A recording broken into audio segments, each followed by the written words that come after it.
This position is from last Thursday. I was playing the team tournament here in Denmark against the Danish Grandmaster, and we got into this position. I removed the match score because actually it's not too important here. I'm playing the light checkers, and the dark checkers are played by him. And we get into this situation, and he decides to double me. And he has a nice 4-point board. I'm on the bar, but I do have some points, and I have his bar point, and I'm behind 49 pips. So I think that if I manage to establish an anchor, I will be fine.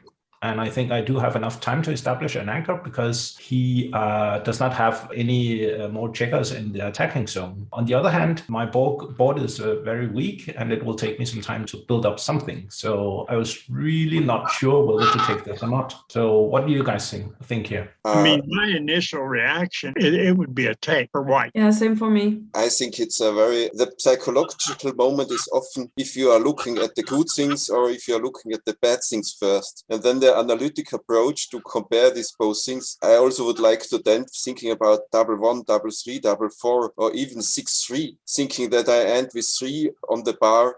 And it can be a huge pass. Also, I'm very unsure. So I think without analytic comparison of all the good and bad things, it's very tricky. It's like throwing a coin if it's a take or a pass for me. I mean, spontaneously, to me, it feels like a pass.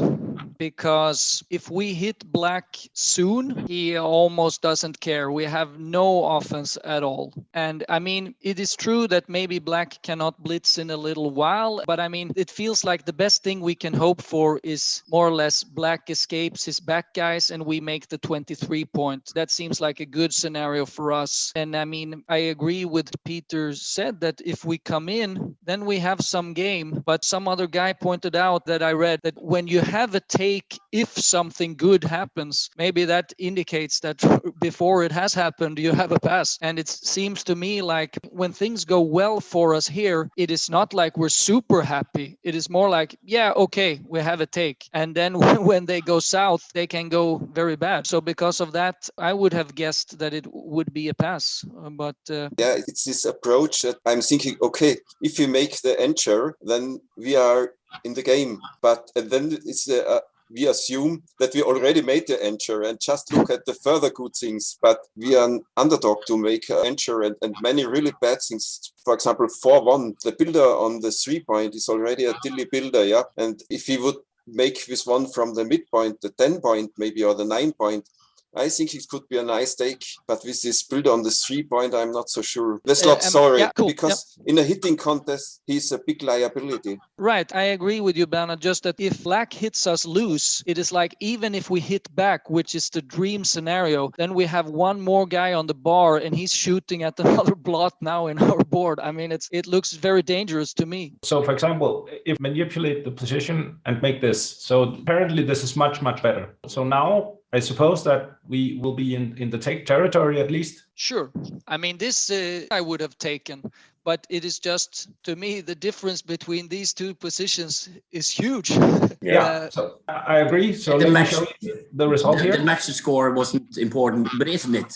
I think it's quite important, isn't it, Thomas? Wouldn't you take it? Sure, it is. The match score is important, but I assume that Peter wanted us to analyze it at a neutral score. But sure, it matters. Yeah. The reason I'm surprised. The position is difficult enough as it is, so I didn't want to mix a match score into it because definitely there were a match score, but it's not important for the discussion here. So that's why I removed it.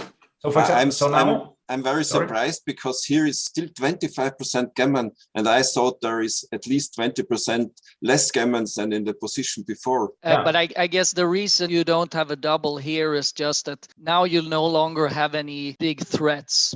Right. Yeah. So the point is that based on the arguments here, it would actually shift a lot to put it back on the bar. But we have 372 to give. So would it be a pass or maybe even a big pass? Like I said, I believe it changes it to a pass. Yeah, I will give you the result here. It's actually not even a pass. It's a humongous pass. Even with the match score enabled, he got a pretty big error not to play on for a gammon. But I was actually quite surprised here because I thought about it for like 20 seconds and took it, and I was pretty comfortable. And I was so shocked when I saw the analysis after the game. Yeah. I mean, I can accept that it's a pass, but I mean, 500 pass, that's insane. Yeah. After you took, what was the result? Yeah, of course, I rolled like a god and made the 4-point and hit a plot, made my board and won. I mean, it's backgammon, right? Right. He has a 4-point board. You have basically no board. He's ahead in the race by quite a bit. The only thing that he really doesn't have is a threat to hit another black. So he's ahead in 2 of 3 things. So I think I would have passed. I think the most straightforward way to look at it for me is, like I said before, that if we get lucky, then we have a take. It's not like we're winning, but we have a take. But we need to get lucky before we have a take. Then, okay, maybe we don't have one now. That's how I would have thought about it pragmatically.